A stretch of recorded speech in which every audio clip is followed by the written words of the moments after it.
Una vez más tenemos una invitada muy interesante que vamos a hablar de un tema que nos trata de actualidad ahora mismo, que como es el cáncer de mama, así que hemos querido hablar con Susana Gómez Modet, que es cirujana en el Hospital de la Línea de la Concepción y me has dicho que no estás especializada porque no es una especialidad como tal, pero que sí tu trayectoria a la hora de formarte te ha llevado poco a poco a estar como más centrada en este campo, ¿no? En el del cáncer de mama. Sí, ¿Por qué decidiste que fuese así?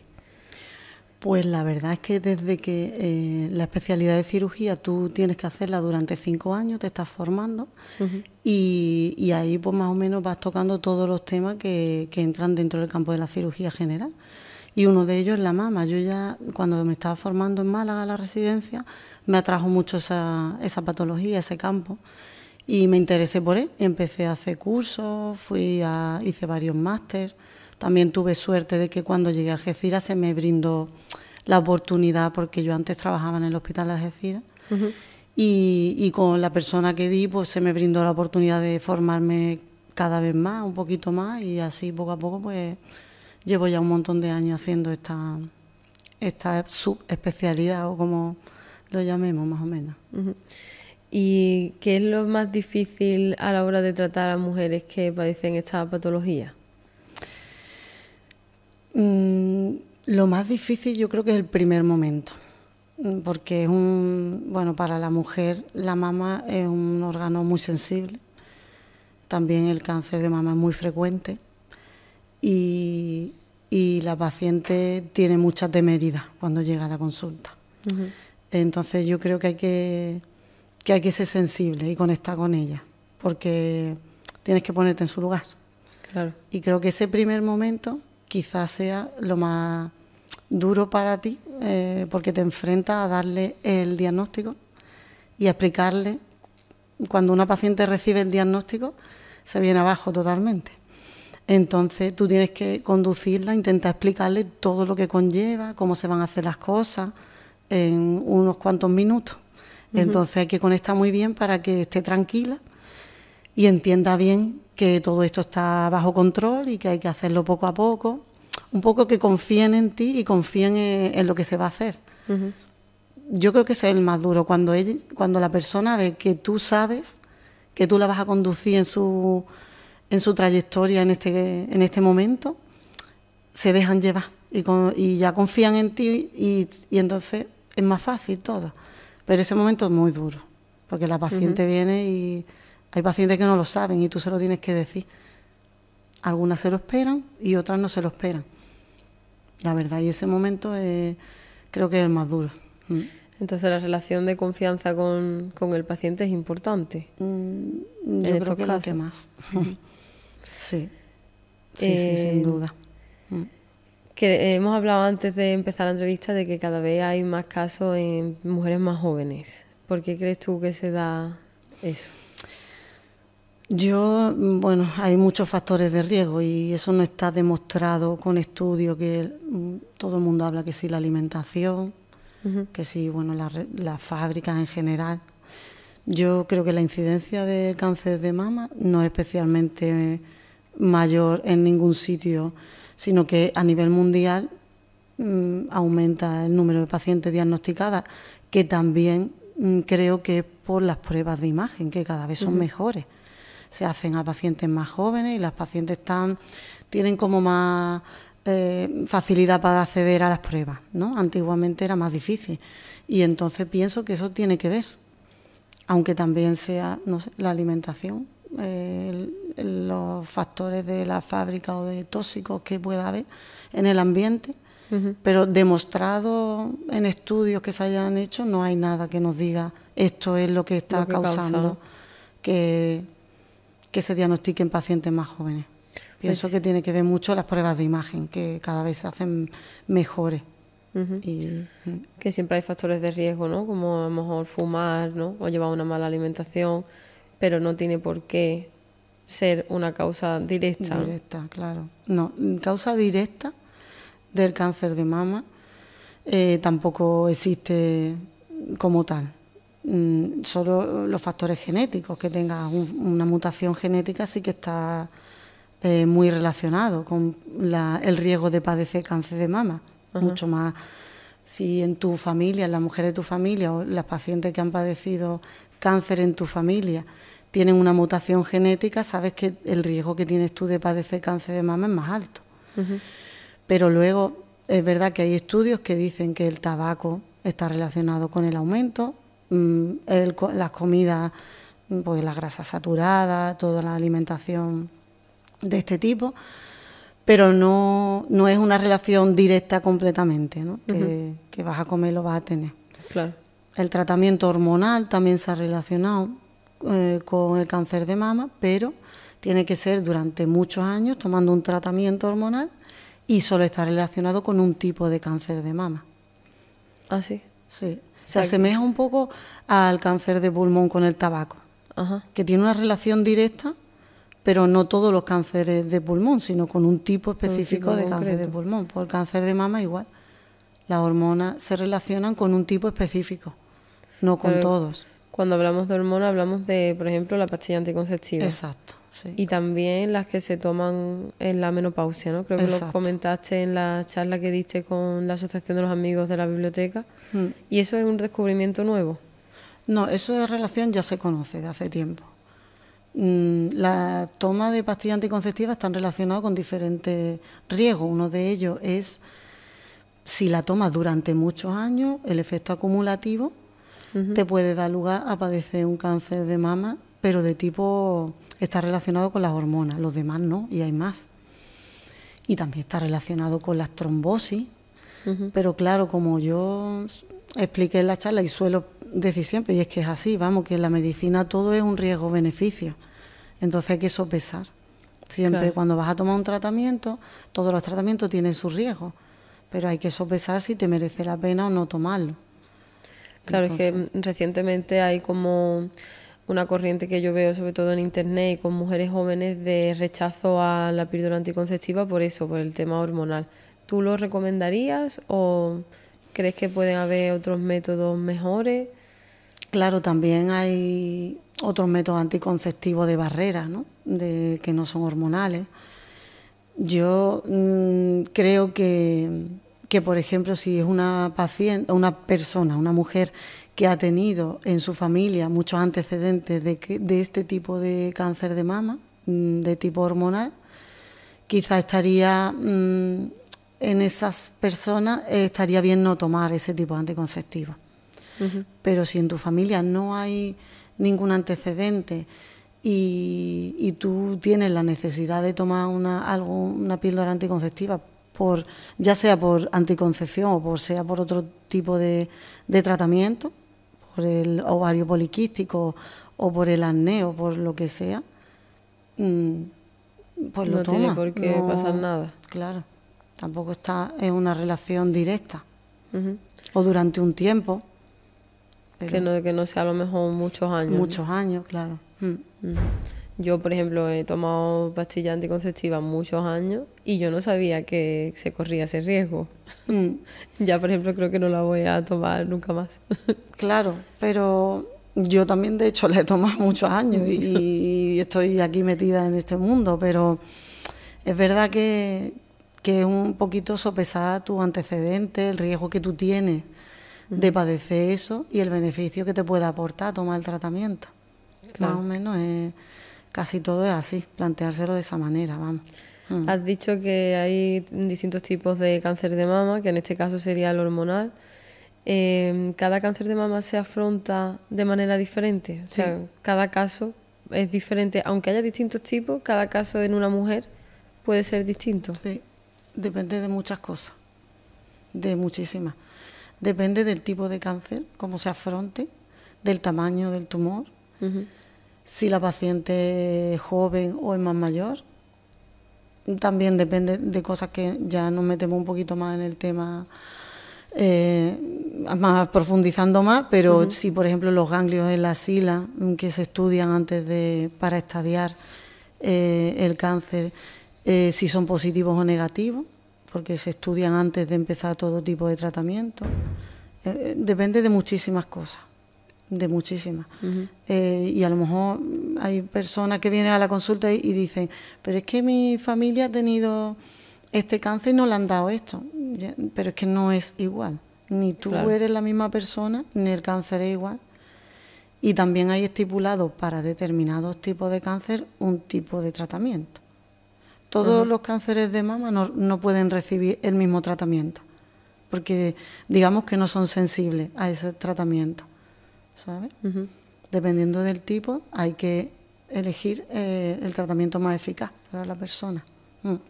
¿Y has tenido algún caso trabajando en la línea que se haya salido de la norma? Sí, continuamente. Es que sí, todos los casos que se diagnostican se presentan en un comité de tumores, que en este caso de tumores de mama, que hay un montón de especialistas, y para cada mujer y cada situación se decide un tipo de tratamiento. Porque tú imagínate que sea una mujer mayor que por el tipo de, te pongo un ejemplo, que por el tipo de tumor esa mujer necesite recibir quimioterapia antes de nada, pero esa persona tenga una cardiopatía, o sea, el corazón lo tenga mal, porque haya padecido un infarto, porque lo tenga insuficiente, por lo que sea.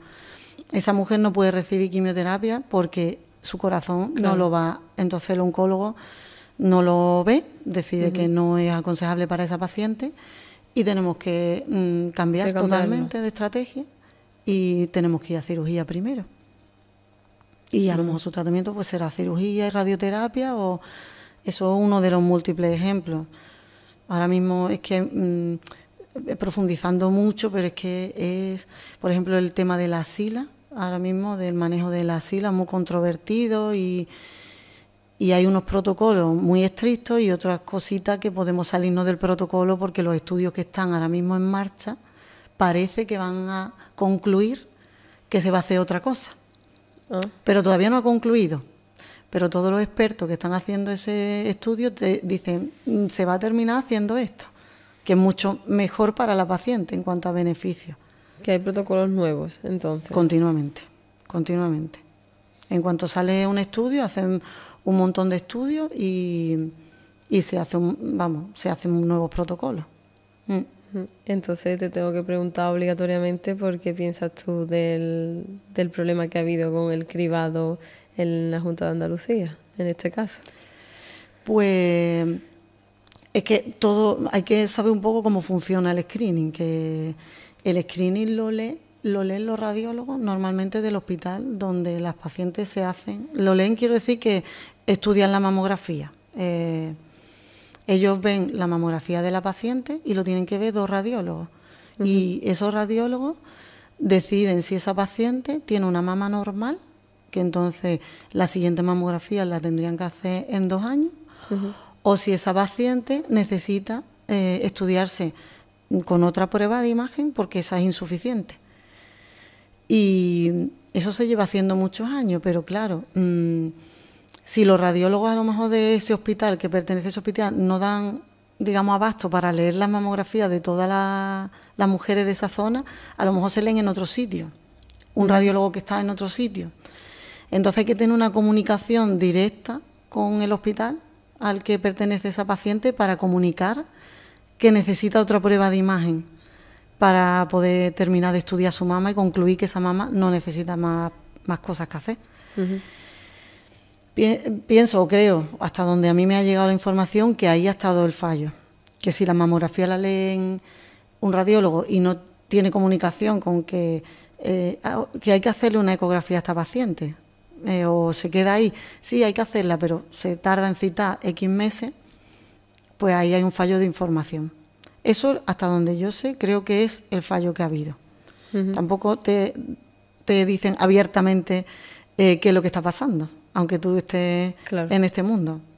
Que, no sé, hay muchas veces que no te enteras, vosotros creéis que nos enteramos, pero tampoco nos enteramos. No te enteras tanto, no, claro. No. ¿Y te has encontrado algún caso tú en la línea de esto? Que yo sepa, ¿no? Hasta ahora, y que los radiólogos de nuestro hospital nos hayan dicho, en principio no parece que haya surgido este problema. Es verdad que la gente a lo mejor lo entiende un poco mal la situación, ¿no? Porque a veces te hacen una ecografía y te dicen, bueno, yo veo el nódulo, este nódulo, que a lo mejor está aquí por primera vez, lo hemos visto, hay que estudiarlo, pero te voy a citar dentro de 6 meses porque no me queda claro si es bueno o es malo. Y eso no es que eso sea un cáncer ni nada, simplemente que el radiólogo cree oportuno que ese nódulo se estudie y se siga unos controles. Y hay muchas pacientes que creen que eso ya es que se han equivocado los radiólogos, y eso no es que se han equivocado, sino que es que está estipulado así, claro, que es un protocolo. Y esos son los casos quizás que después han tenido más problemas, ¿no? Los que no eran concluyentes, ¿no? Vamos, yo creo que esos son los únicos que han tenido problemas, creo. Porque claro, a veces los cánceres en una mamografía es normal porque no se ve nada y a los 2 años aparece un nódulo, pero es que claro, eso es así. Es que eso es el cáncer, o sea, aparece en un momento determinado. No está ahí siempre para que tú lo puedas ver. Si por ti fuera y tuvieras libertad de decidir, ¿cuál sería el mejor protocolo de cribado que podría implantarse? Se está intentando adelantar la edad del cribado. Todos los protocolos que se hacen en función de estudios que se han hecho, de la frecuencia en la que aparece el cáncer de mama. Está claro que la mayor frecuencia de aparición, o sea, la edad en la que más frecuentemente aparece, entre los 50 y a lo mejor los 70 años. Pero cada vez parece que está adelantándose más. O sea, se diagnostican mujeres más jóvenes, entonces no estaría de más que se adelantara un poquito el cribado, o sea, la edad de cribado. Y entiendo que eso se va a intentar hacer, pero todo para implantarse tiene que darle su tiempo. Entonces, claro, hacerlo poco a poco. Me consta que, por ejemplo, tenemos la suerte de que aquí en el Centro de Salud de San Roque se ha comprado un aparato de mamografía. Y se están haciendo aquí en el mismo centro de salud. Y me consta que se están llamando a pacientes con 48 años, cuando antes la edad era de 50. En cuanto esto se normalice y se atienda a las pacientes que entran dentro del rango, se intentará hacer cada vez a pacientes más jóvenes. Para mí eso sería ideal, la verdad. Claro. Porque yo que lo vivo tan de cerca, no está de más, aunque la edad más frecuente sea a partir de los 50, que se adelante a los 40, que en algunas comunidades autónomas sí que están adelantados a los 40. Eso estaría bien. ¿Ha cambiado algo en tu trabajo desde que estalló este escándalo? Pues la verdad es que sí, por la situación que genera o la incertidumbre que genera en las mujeres, porque cuando la mujer se ve con esta incertidumbre que sale en las noticias en la televisión, pues tiende a acudir a su médico a solicitarle las pruebas o se siente insegura de que le esté pasando a ella. Y claro, los médicos pues también se ven un poquito entre la espada y la pared y piden las pruebas o las derivan a la consulta. Entonces para nosotros ha sido un poquito un boom de solicitar un montón de mamografías, de ecografías, o incluso de mandar a la paciente a la consulta, que nosotros tenemos una consulta especializada o concreta de patología mamaria. Y la derivan a la consulta y entonces pues un poquito nos saturan, porque antes nosotros teníamos unas consultas dinámicas que cuando el médico te enviaba, pues las veíamos las pacientes en 2 semanas como muy tarde, y ahora se nos ha retrasado bastante, pues estamos pues casi 2 meses. O sea, si el médico te deriva a la unidad, tardamos 2 meses en tener una cita para poder ver a la paciente. Y todo es por eso, porque se ha derivado mucho más a la mujer, porque está con la incertidumbre, no sabe en qué situación están ellas. Y entonces, claro, eso ha creado, incluso hay pacientes que han venido a la consulta y creen que es que ellas están padeciendo esa situación. Y tú ya le explicas, mira, no es así, es que esto tiene, como te he explicado antes, que a veces el radiólogo dice que hay que revisarse en 6 meses, pero no porque tengan nada, sino para que ellos se queden tranquilos de que ese nódulo es benigno y no tiene, no va a crecer o no va a cambiar, y por eso hacen una nueva prueba, pero no porque estén en la situación de que se habla en la televisión. Claro. Entonces digamos que ahora el sistema va a estar un poquito convulso, ¿no? Hasta que esto se relaje.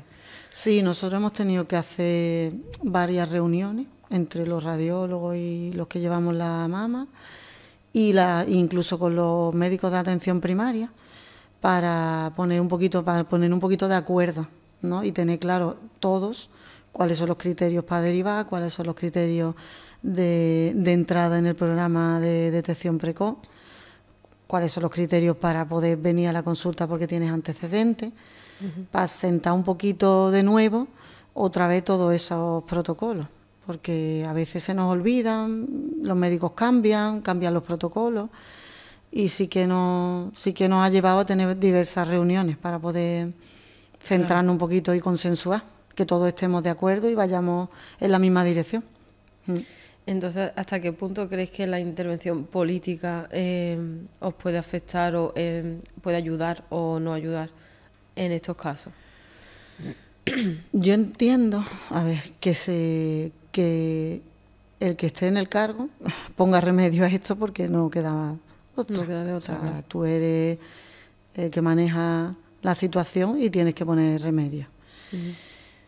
Personalmente pienso que da igual el partido político que hubiese estado gobernando, porque creo que hubiese pasado igualmente. No dependía del político que esté en el cargo, sino de los profesionales que estamos trabajando y que los protocolos, pues, en un momento, pues, no han ido bien, a lo mejor, pero entiendo que se aprende muchas veces de estas cosas y entonces, pues, hay que corregirlo y hay que incidir en que todo vaya bien.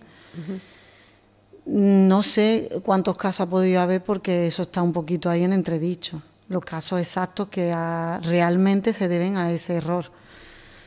Lamentablemente, pues los errores ocurren y hay que corregirlos como se pueda. Y no me cabe la menor duda que haya que contratar más especialistas o que haya que poner remedio y sentarse a negociar esto, pero creo personalmente que no ha dependido del partido político que esté gobernando en ningún sitio, sino que lo que nos ha tocado el error que ha sucedido, pero no va a depender del que esté sentado en ese momento ahí.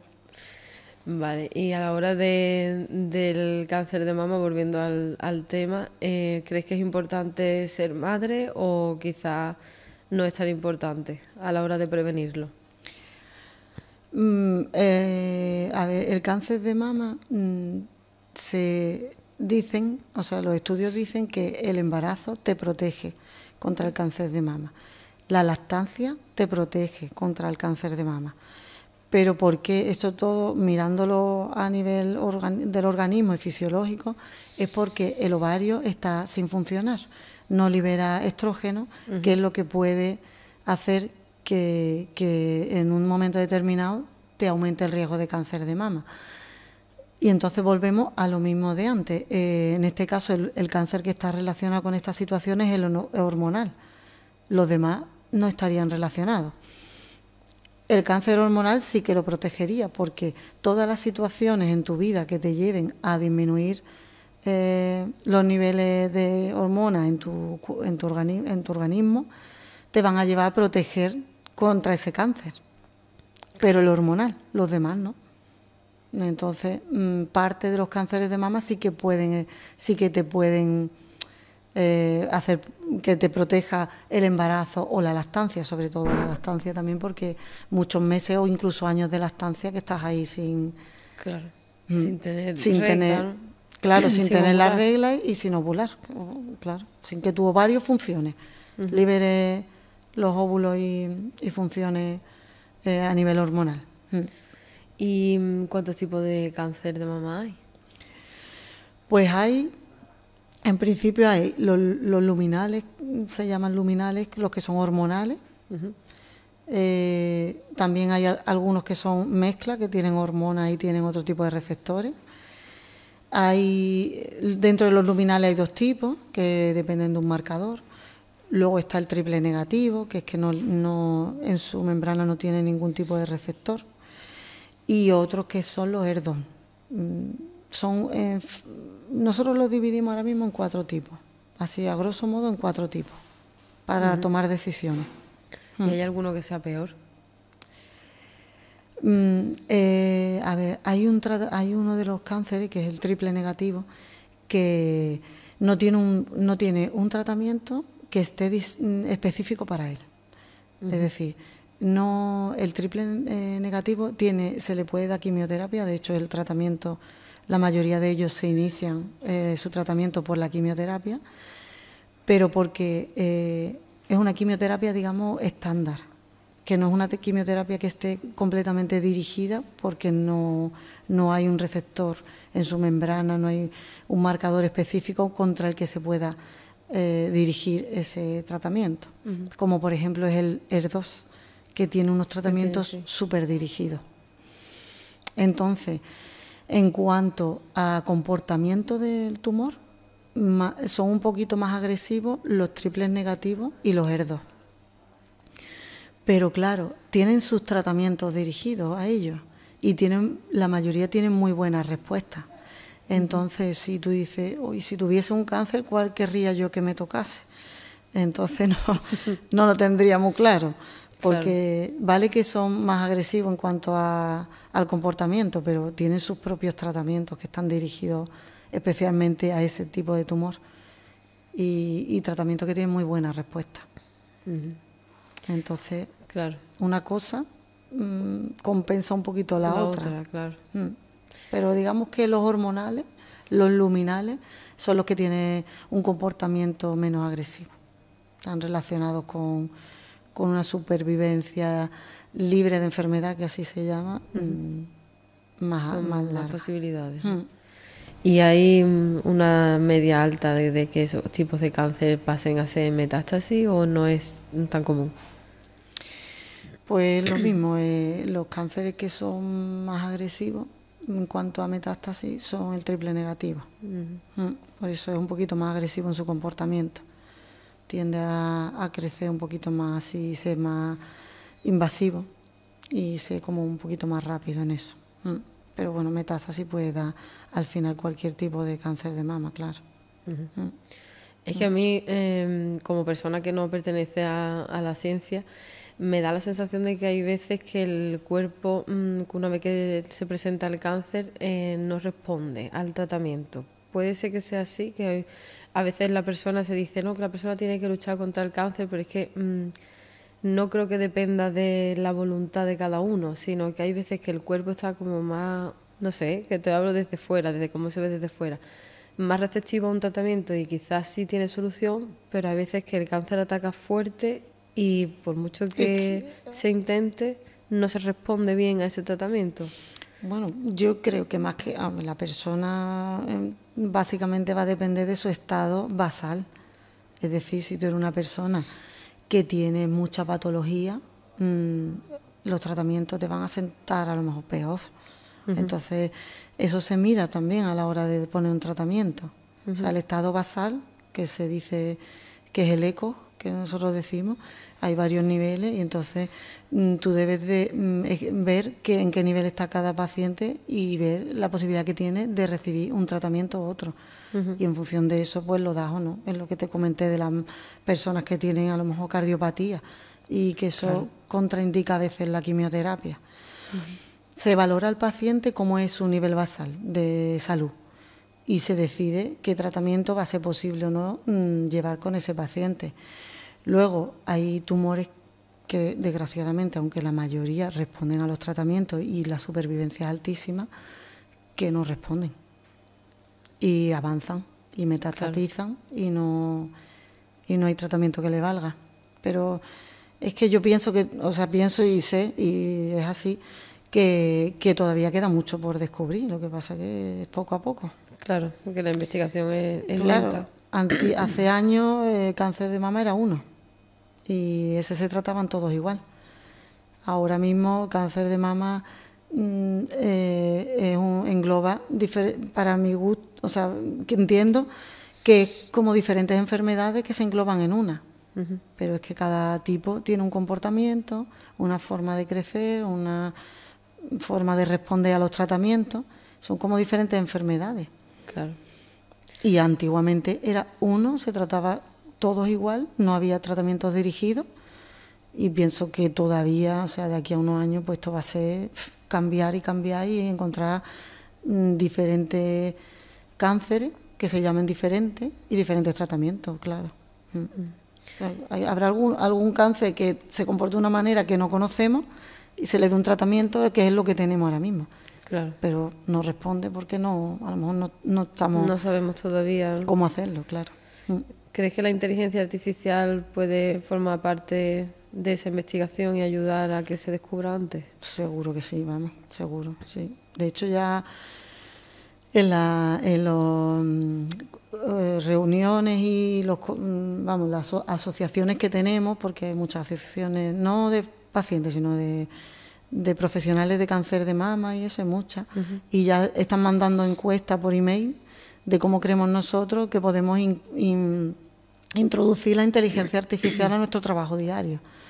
O sea, que se va a hacer, se va a hacer y no creo que tarde mucho en hacerse, vamos. Y lo veremos de aquí a los próximos años, ¿no? Supongo que lo veremos nosotros, sí, yo creo que sí, además va súper rápido, vamos. Yo creo que sí. ¿Qué actitud o enfoque personal crees que ayuda más a las mujeres que acaban de ser diagnosticadas? ¿Del profesional? ¿O de de ellas, la no? paciente. ¿Tú quieres? Pues... ¿Qué te recomendarías, o si tuvieras que mandarle un mensaje a las mujeres que están recién diagnosticadas? Yo supongo que lo que más le puede ayudar es la confianza en los profesionales que la van a tratar, ¿sabes? Creo que deben confiar en que se hacen las cosas bien y que le vamos a conducir por el camino más adecuado para ella. Confiar en el proceso. Claro, es que si no es una angustia. Aparte, hay muchas asociaciones que les ayudan muchísimo, porque son de pacientes y de familiares que han pasado por esa misma situación. Y aquí, por ejemplo, en el campo de Gibraltar tenemos algunas, bastantes, de la Asociación contra el Cáncer, que es también, y hay una que es específica del cáncer de mama, que es Bandera Rosa. Ellas tienen una labor increíble, vamos, increíble. Nosotras a todas las pacientes que van a la consulta le hacemos saber que ellas existen, que están ahí, y le proporcionamos su contacto, su número de teléfono. Y le invitamos a que contacten si quieren. Obviamente, si no están de acuerdo, pues no tienen por qué. Pero ellas le ayudan mucho porque son pacientes que han pasado por eso.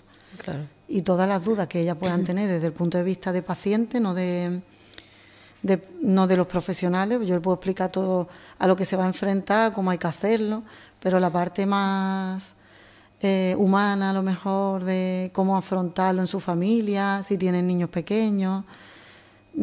Hay psicólogas que le ayudan en las asociaciones y todo eso pues le ayuda mucho. Y suelen contactar con ellas y incluso para decidir, a lo mejor si nosotros le ponemos en la incertidumbre de qué tipo de cirugía hacer, por ejemplo, y la paciente no está convencida, ellas le pueden ayudar a tomar decisiones, vamos. Pues qué bien. Es muy importante su labor, la verdad que sí. Pues muchas gracias, Susana. Ha sido una entrevista que hemos aprendido mucho de lo que nos has contado, y espero que las que nos están escuchando, que a lo mejor lo padezcan, sientan esa confianza a pesar del problema que ha habido, que yo creo que ha sido muy mediático, ¿no? Sí, yo pienso que también, que se aprovecha un poquito la situación pues, para lanzar, como siempre estamos acostumbrados a lanzársela contra unos y otros, pero bueno, las pacientes es lo primero, y corregir las cosas pues es importante. Si ha pasado, pues se tendrá que corregir, pero es verdad que el programa funciona realmente bien y es lo que hay que transmitirle a las mujeres. Y hace años no teníamos esa posibilidad, ese programa. Y bueno, poco a poco pues se intenta mejorar todo. Y pienso que hay que confiar en eso, en que tenemos esa oportunidad de hacernos la mamografía y que hay que confiar, vamos, que se haga bien. Perfecto, pues muchas gracias. Pues nada, muchas gracias a vosotros.